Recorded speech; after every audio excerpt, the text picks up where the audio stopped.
shade above, turning with thee. Though changes now, thy compassions they fail not. As thou hast been, thou forever wilt be. Great is thy faithfulness. Great is thy faithfulness. Morning by morning, new mercies I see. All I have needed, thy hand hath provided. Great is thy faithfulness, Lord, unto me.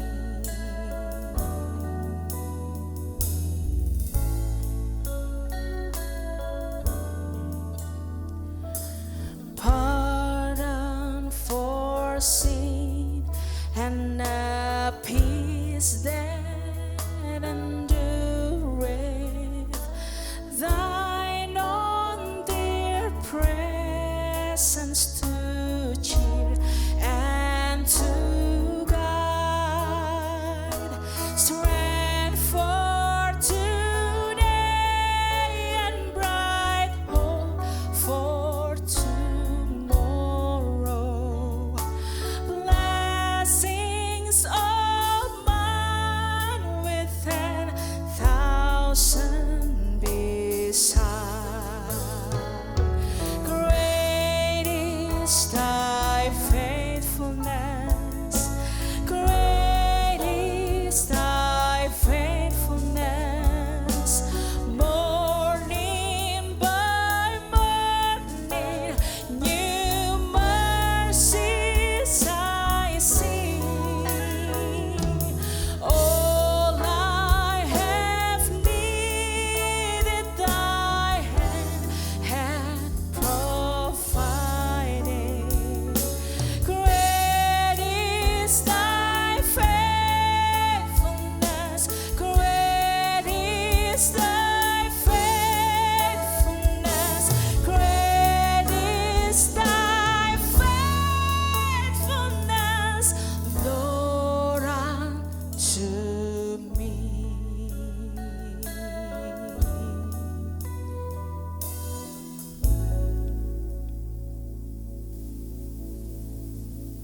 Shalom, selamat pagi Bapak Ibu yang dikasihi oleh Tuhan Yesus Kristus. Kembali pada saat pagi hari ini Tuhan berikan kesempatan bagi kita untuk kita boleh bersama-sama beribadah kepada Tuhan. Di mana kita memperingati hari kenaikan Tuhan kita Yesus Kristus ke surga. Kita akan percaya kuasa, kasih, kemenangan, mujizat Tuhan nyatakan dalam setiap kehidupan kita. Karena itu mari pada saat pagi hari ini terlebih dahulu kita akan berdoa. Mari kita satu dalam doa. Bapa yang baik, terima kasih untuk hari ini Tuhan. Di mana Engkau telah naik ke surga itu menandakan Engkau Allah kami yang luar biasa. Engkau Allah kami yang penuh kuasa. Engkau Yesus kami yang berkuasa Tuhan. Terima kasih Bapa, karena lewat kenaikan-Mu ke surga itu menyatakan kemenangan menjadi bagian kehidupan kami. Terima kasih Yesus, karena Engkau Allah kami yang dahsyat dan ajaib bagi setiap kami. Karena itu Bapa, pada saat pagi hari ini kami datang kepadamu, beribadah kepada Engkau Tuhan. Sucikan, kuduskan, layakan kami, untuk kami datang menyembah Engkau. Untuk kami datang memuji memuliakan nama Engkau. Untuk kami boleh menerima kuasa Tuhan hadir di dalam kehidupan kami. Sekali lagi kuduskan setiap kehidupan kami dan urapi kami senantiasa dengan kuasa urapan yang daripada Engkau. Terima kasih Bapa, kami menyerahkan ibadah kami dari awal pertengahan sampai akhirnya ke dalam tangan kuasa Tuhan. Hanya di dalam nama Tuhan Yesus Kristus kami sudah berdoa dan mengucap syukur. Haleluya. Amin. Puji Tuhan, kuasa, kasih, kebangkitan dan kenaikan Tuhan nyata dalam setiap kehidupan kita. Dan Tuhan Allah kita menjadikan kita lebih dari pemenang.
my mind to Calvary, where Jesus bled and died for me.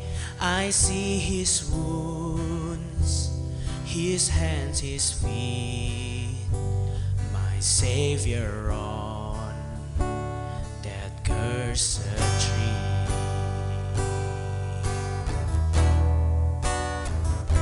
His body bound and drenched in tears, they laid him down in Joseph's tomb. The answer sealed by heavy stone, Messiah still and all alone.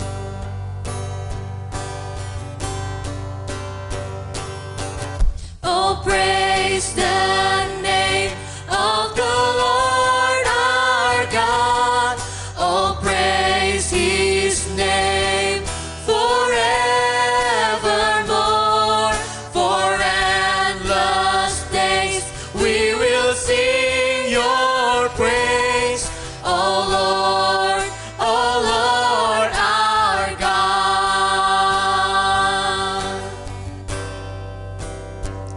Then on the third, at break of dawn, the Son of Heaven rose again.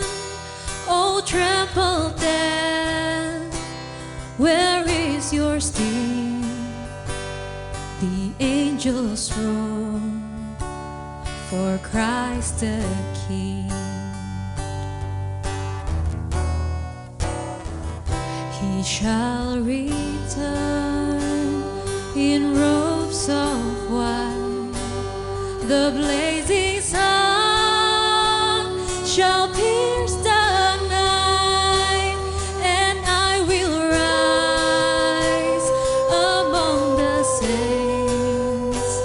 My gaze transfixed on Jesus' face.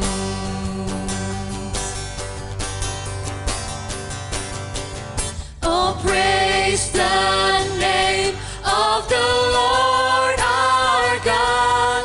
Oh, praise his name forevermore. For endless days we will sing your praise. Oh Lord our God. Oh, praise the name of the Lord our God. Oh, praise his name forevermore. For endless days we will sing your praise. Oh Lord our God. Oh Lord our God. Oh Lord our God.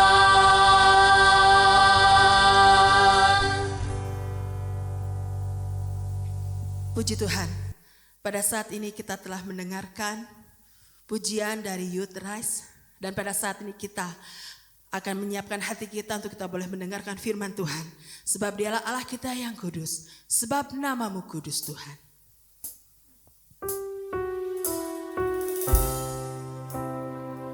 Haleluya Yesus.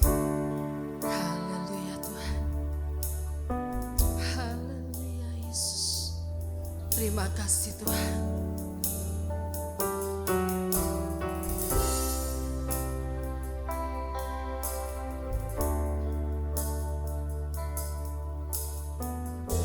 Haleluya Yesus.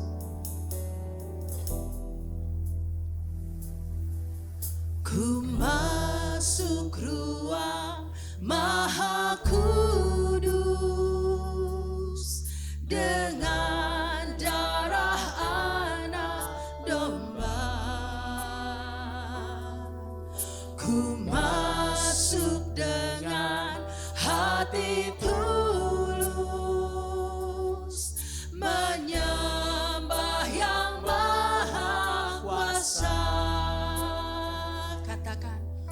masuk ruang Maha Kudus. Ku masuk ruang Maha Kudus dengan darah anak domba. Ku masuk dengan hati tulus menyembah yang maha kuasa. Ku menyembahmu,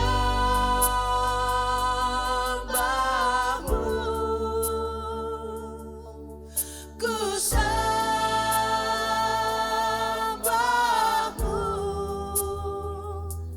ku menyembahmu,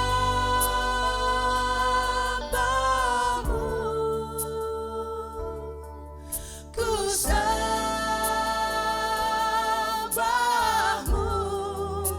sebab namamu kudus, kudus Tuhan. Sebab namamu kudus Tuhan, sebab namamu kudus, kudus Tuhan. Sebab dia katakan, ku masuk ruang Maha Kudusmu Tuhan. Ku masuk ruang Maha Kudus dengan darah anak domba. Ku masuk dengan hati tulus menyembah yang maha kuasa. Ku menyembahmu,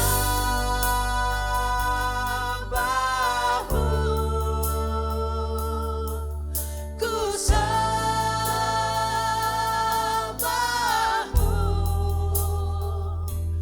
ku menyembahmu,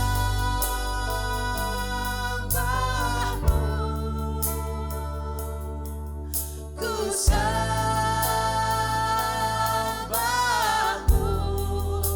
sebab namamu kudus, kudus Tuhan.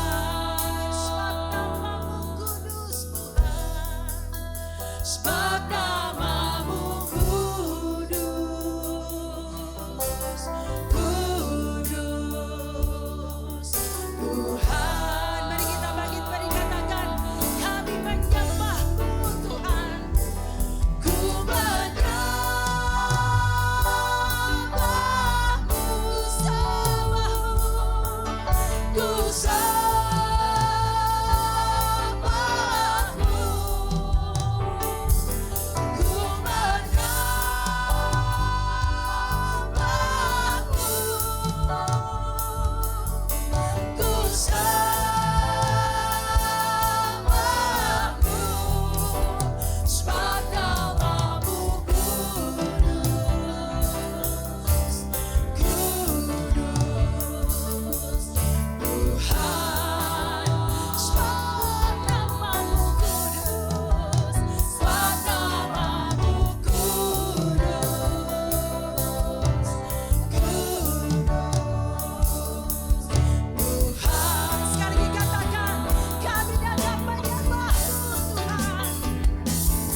Sebab namamu kudus Yesus. Sebab namamu kudus Tuhan. Terima kasih Bapa yang baik. Terima kasih Bapa yang kudus. Tiba saatnya kami akan mendengarkan firman Tuhan. Kami yakin dan percaya firman Tuhan yang akan menolong, berikan kekuatan, berikan penghiburan, berikan pelajaran yang luar biasa dalam setiap kehidupan kami. Karena itu Bapa kami yang baik, Bapa kami yang kudus. Terlebih kuduskan setiap kehidupan kami Bapa. Agar firman-Mu itu boleh menjadi rema dalam kehidupan kami. Dan mampukan kami Tuhan untuk kami bila melakukan firman-Mu dalam kehidupan kami setiap saat. Hamba-Mu yang akan menyampaikan firman-Mu, berikan hikmat, pengurapan yang daripada Tuhan. Terima kasih Bapa, terima kasih. Kami menyerahkan pemberitaan firman-Mu ini ke dalam tangan kuasa Tuhan. Hanya di dalam nama Tuhan Yesus Kristus kami sudah berdoa dan mengucap syukur. Haleluya. Amin. Shalom Bapak Ibu Saudara yang kasih Tuhan Yesus. Puji Tuhan ya kalau Tuhan Yesus naik ke surga. Hari ini kita sama-sama memperingati hari kenaikan Tuhan Yesus ke surga untuk menyediakan tempat bagi kita yang beriman kepadanya. Hal ini akan membuat satu perubahan dalam kehidupan setiap anak-anak Tuhan. Sangat perlu kita untuk memperingati hari kenaikan Tuhan Yesus itu. Sebab sehubungan dengan kenaikannya ada pesan penting dan janji yang disampaikan oleh Tuhan. Mari kita baca dari Yohanes 14 ayat 1 sampai 4. Yohanes 14 ayat 1 sampai 4. Janganlah gelisah hatimu, percayalah kepada Allah, percayalah juga kepadaku. Di rumah Bapakku banyak tempat tinggal. Jika tidak demikian, tentu aku mengatakannya kepadamu, sebab aku pergi ke situ untuk menyediakan tempat bagimu. Dan apabila aku telah pergi ke situ dan telah menyediakan tempat bagimu, aku akan datang kembali dan membawa kamu ke tempatku, supaya di tempat di mana aku berada, kamu pun berada. Dan kemana aku pergi, kamu tahu jalan ke situ. Tuhan itu kasihnya luar biasa ya Tuhan, ya saudara.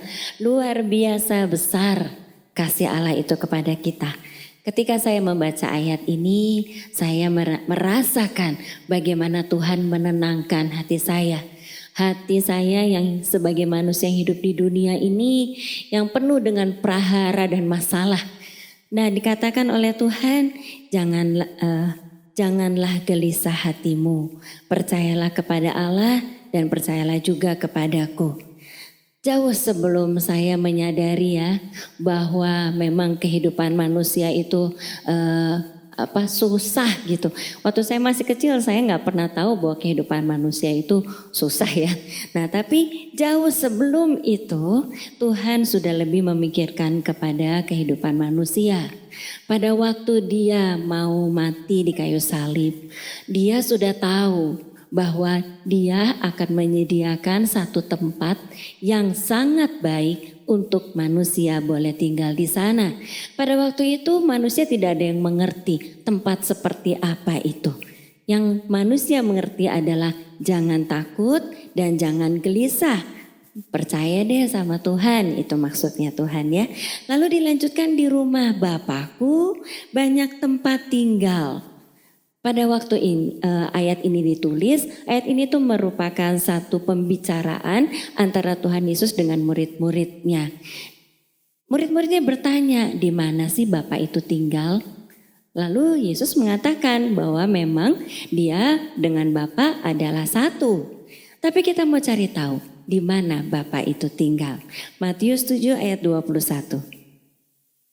Matius 7 ayat 21. Bukan setiap orang yang berseru kepadaku Tuhan, Tuhan akan masuk ke dalam kerajaan surga, melainkan dia yang melakukan kehendak Bapakku yang di surga. Jelas sekali ya, Tuhan Yesus mengatakan bahwa Bapakku yang di surga. Berarti Bapa ada di surga.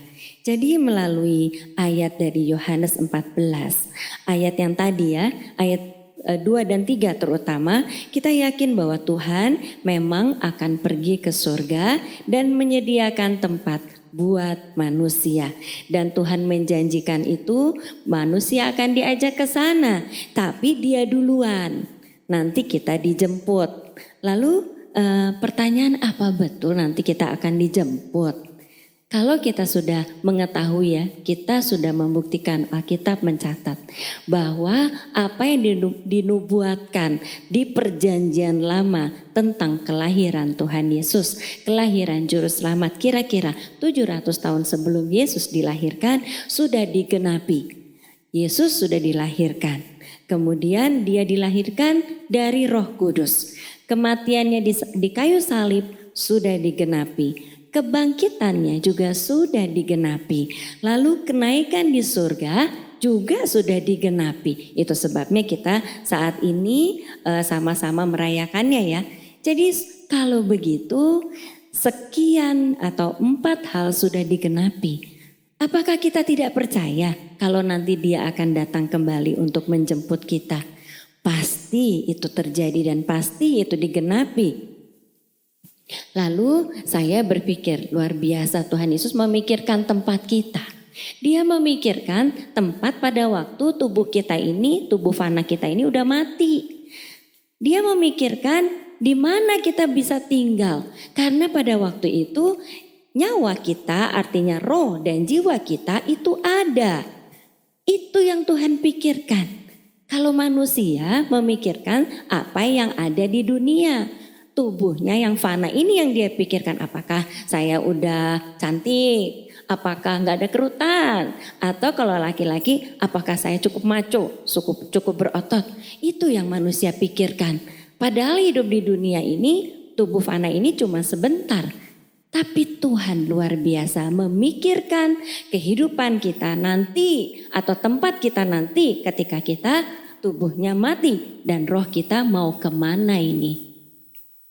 Kalau itu saja dipikirkan, artinya kita berharga di mata Tuhan. Kalau nanti kita disediakan tempat di surga, maka dari sekarang ini tentu Tuhan tidak akan membiarkan kita sendiri. Karena kita ini sangat berharga. Dia memberikan kita teman, dia memelihara kita dan itu luar biasa. Kita tidak sadar bahwa kita membutuhkan itu karena kita manusia terbatas dan bodoh. Tapi Tuhan itu tahu. Dan ini juga dikatakan oleh Tuhan. Jadi ketika sekarang dia di surga, kita menunggu jemputan apa yang Tuhan katakan. Kita mau baca dari Yohanes 14 ayat 16 sampai 18. Yohanes 14 ayat 16 sampai 18. Aku akan minta kepada Bapa dan ia akan memberikan kepadamu seorang penolong yang lain supaya ia menyertai kamu selama-lamanya, yaitu Roh kebenaran. Dunia tidak dapat menerima dia sebab dunia tidak melihat dia dan tidak mengenal dia. Tetapi kamu mengenal dia sebab ia menyertai kamu dan akan diam di dalam kamu. Aku tidak akan meninggalkan kamu sebagai yatim piatu. Aku datang kembali kepadamu. Nah, di khotbah saya beberapa minggu yang lalu saya sudah menjelaskan hal ini juga. Siapa sih roh penolong itu, roh kebenaran itu tuh siapa? Dia adalah Parakletos. Dia adalah Roh Kudus. Dia itu penasehat, penguat, penghibur, penolong, pembela, juru selamat. Dia membuat kita menjadi sahabat Tuhan. Nah, Roh penolong yaitu Roh Kudus itu sendiri menyertai kita dan diam di dalam kita. Dan hal itu digenapi. Nah, ada 2 pekerjaan Roh Kudus dalam kehidupan manusia. Kita mau pelajari. Yang pertama kita mau baca Yohanes 20 ayat 22. Yohanes 20 ayat 22. Dan sesudah berkata demikian, ia menghembusi mereka dan berkata, terimalah Roh Kudus. Nah, ayat ini kita sudah tahu ya. Ayat ini itu adalah bagian dari perikop di mana ketika Tuhan Yesus dibangkitkan atau Tuhan Yesus sudah bangkit, dia masuk ke lantai atas, tiba-tiba muncul di hadapan murid-muridnya yang sedang ketakutan pada waktu itu. Lalu karena ada murid-murid di sana, awalnya murid-muridnya takut juga. Ini siapa? Tapi Tuhan Yesus memperkenalkan dirinya. Kita sudah tahu ya, dia menunjukkan lubang di tangan dan di kakinya, dia menunjukkan seperti itu. Ini aku. Lalu dia menghembuskan Roh Kudus. Terimalah rohku. Itu adalah Roh Kudus yang dihembuskan kepada manusia, kepada murid-muridnya pada waktu itu.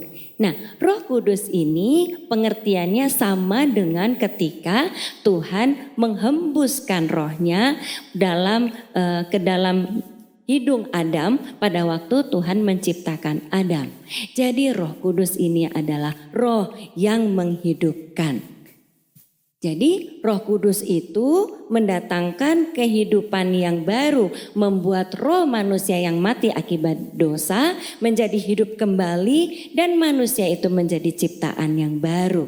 Sehingga kita mengerti melalui kebangkitan Tuhan Yesus, Roh Kudus itu bisa atau dihidupkan. Roh yang ada di dalam diri kita dihidupkan oleh Roh Kudus. Dan kalau kita mempunyai Roh Kudus, maka kita itu dapat menjalankan kehidupan kita dengan penuh hikmat. Karena Roh Kudus itu selalu mengajarkan kepada kita mana yang benar, mana yang salah. Kita baca Yohanes 16 ayat 8. Yohanes 16 ayat 8. Dan kalau ia datang, ia akan menginsafkan dunia akan dosa, kebenaran dan penghakiman. Saudara baca sendiri ya, saudara tahu sendiri ya bahwa pekerjaan Roh Kudus itu adalah menginsafkan. Bukan saja ditujukan untuk orang-orang yang belum selamat atau orang-orang yang belum percaya, supaya orang-orang yang belum percaya itu menjadi insaf, bukan saja buat mereka, tetapi juga bekerja dalam orang-orang yang percaya dan gerejanya. Roh Kudus itu akan mengajar, membetulkan kesalahan, menuntun kehidupan setiap orang percaya untuk hidup di dalam kebenaran. Nah, Roh Kudus akan meyakinkan setiap orang percaya tentang dosa.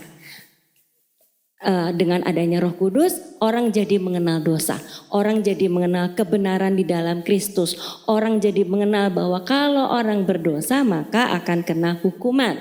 Makanya jangan berbuat kejahatan. Itu dikenali oleh manusia karena manusia punya Roh Kudus. Kalau orang yang tidak punya Roh Kudus nggak tahu dia, jadi hidupnya semaunya saja. Tidak peduli mau salah, mau benar, tidak peduli. Tapi kalau orang punya Roh Kudus, dia tahu ini salah, aku nggak boleh begini. Itu ya, itu fungsi Roh Kudus atau pekerjaan Roh Kudus yang pertama, yaitu menginsafkan. Supaya kita semua menjadi seperti Kristus, punya karakter seperti Kristus, hidupnya seperti Kristus ya di dalam kebenaran.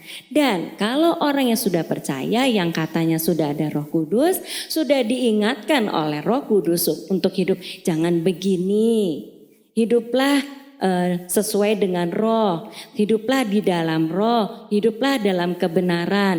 Kalau hidup di dalam daging itu namanya dosa, kamu salah.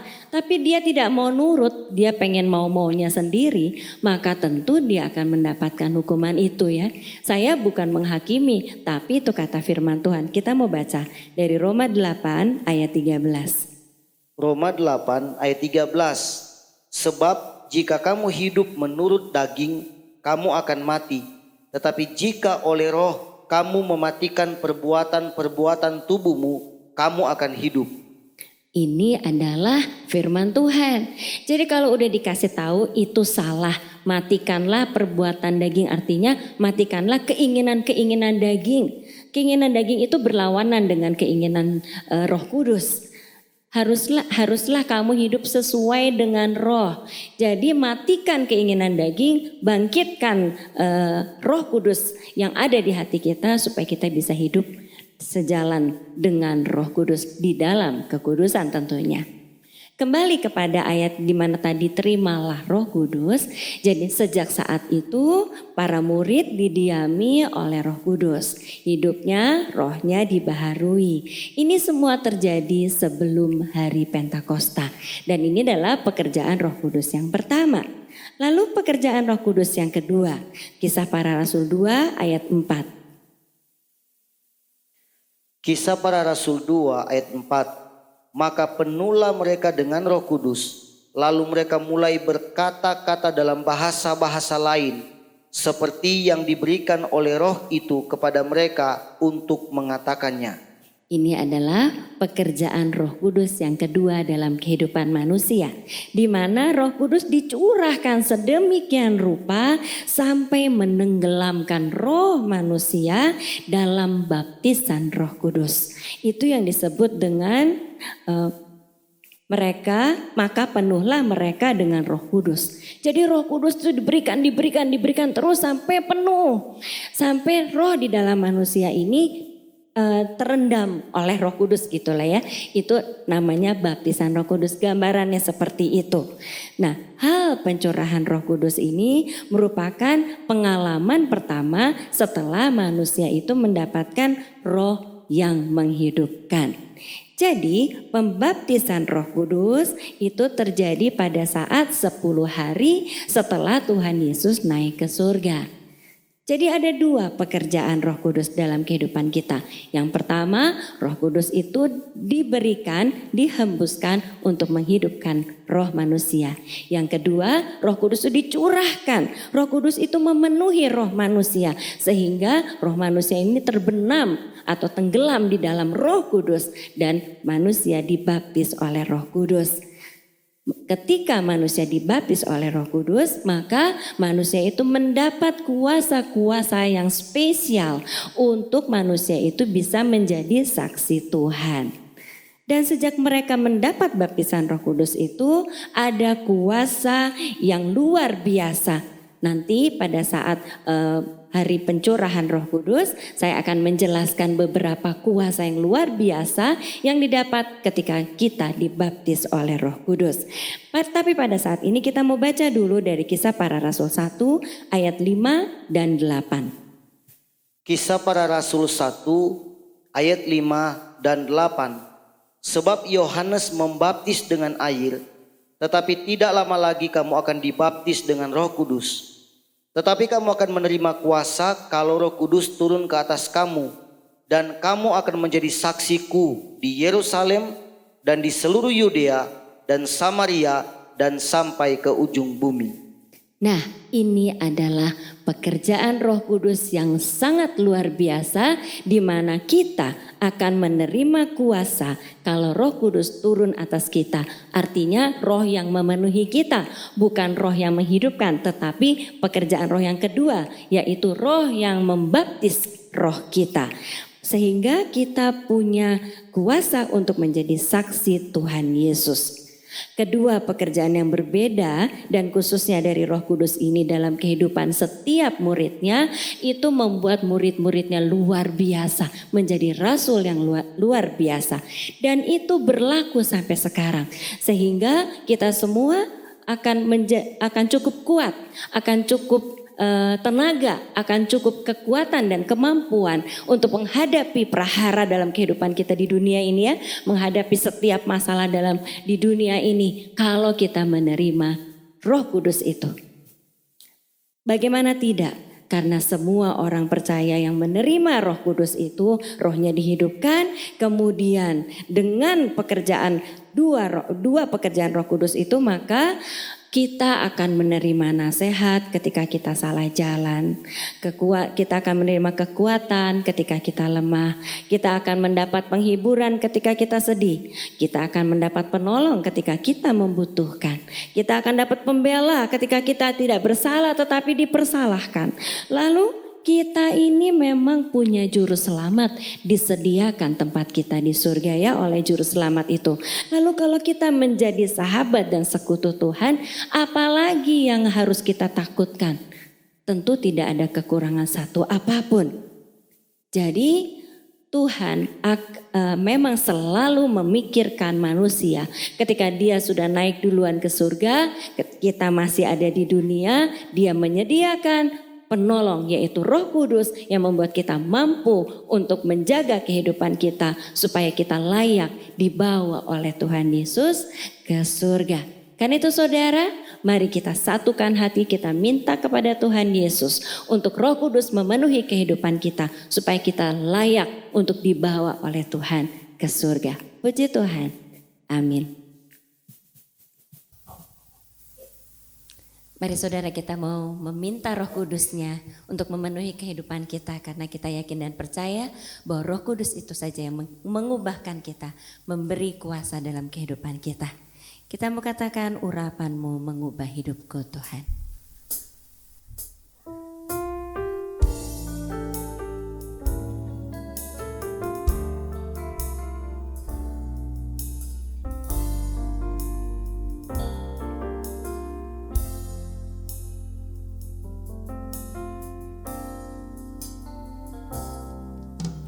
Datang Roh Kudus, kau ku rindu, dengan minyak yang baru urapiku, mengalir penuhiku, mengalir pulihkanku, kuasa-Mu bebaskan hidupku. Datang Roh Kudus, kau ku rindu, dengan minyak yang baru urapiku, mengalir penuhiku, mengalir pulihkanku, kuasa-Mu bebaskan hidupku.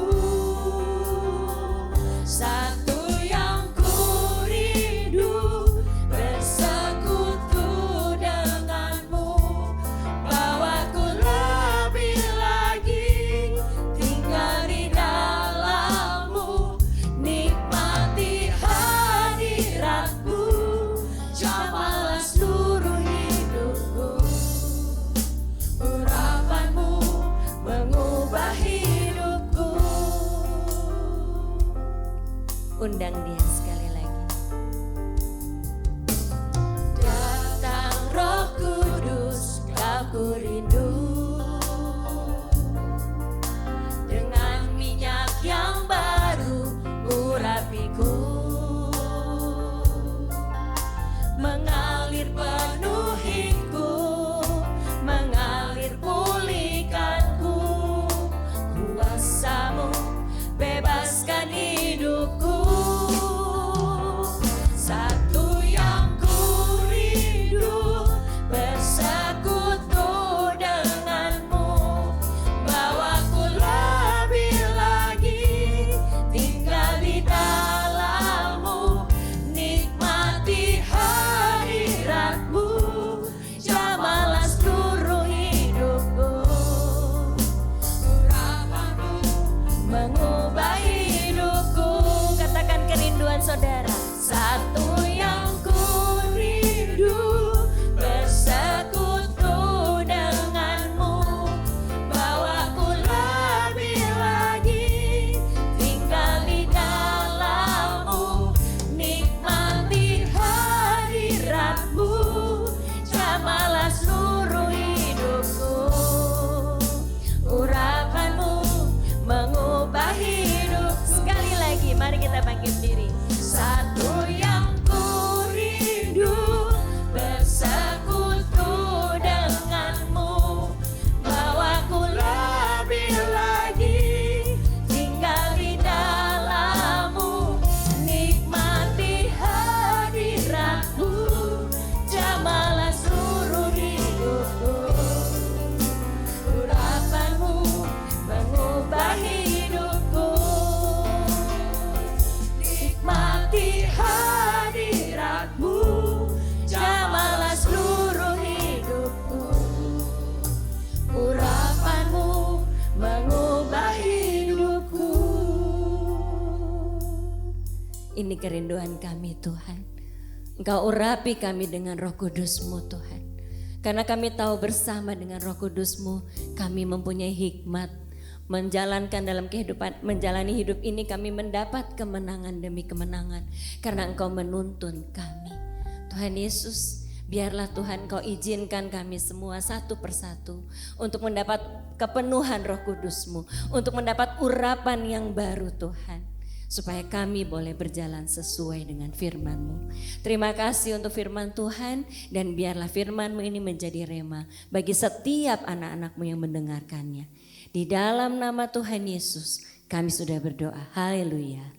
Amin. Silakan duduk.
Puji Tuhan, kita telah mendengarkan paduan suara, dan mari pada saat ini kita akan mengakhiri ibadah kita. Pada saat ini kita akan pujian, sebab Dia hidup, ada hari esok.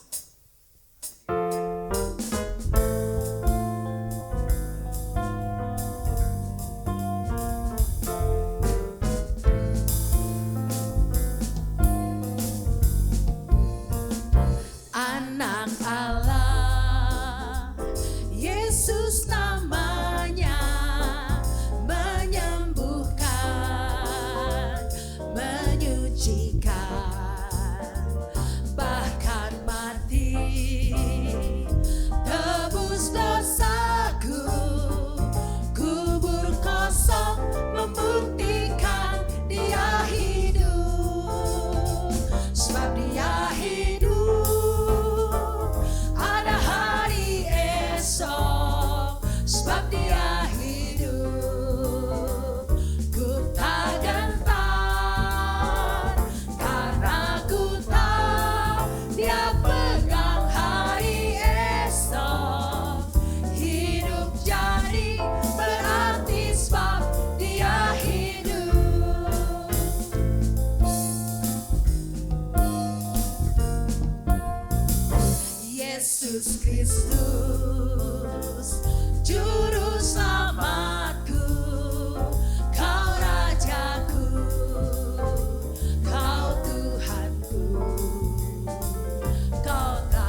Mari kita tundukkan kepala dan kita berdoa.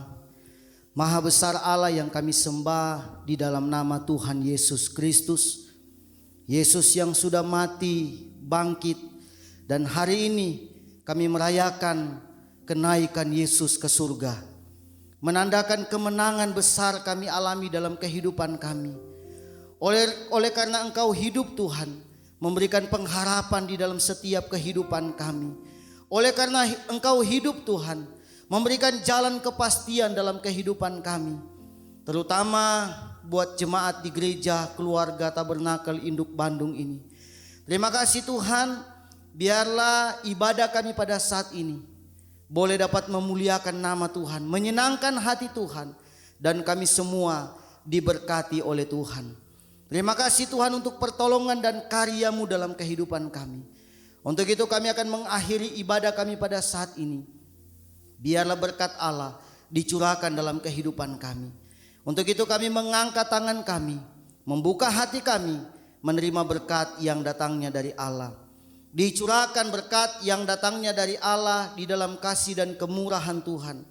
Dan kiranya kasih karunia dan damai sejahtera dari Allah Bapa, cinta kasih dan pengentaran Allah Roh Kudus menyertai kami mulai saat ini sampai Tuhan datang kali yang kedua, menjemput dan membawa kami berjumpa bersama dengan Tuhan di awan-awan yang permai. Kami akan akhiri ibadah kami pada saat ini dalam nama Tuhan Yesus Kristus. Haleluya, haleluya.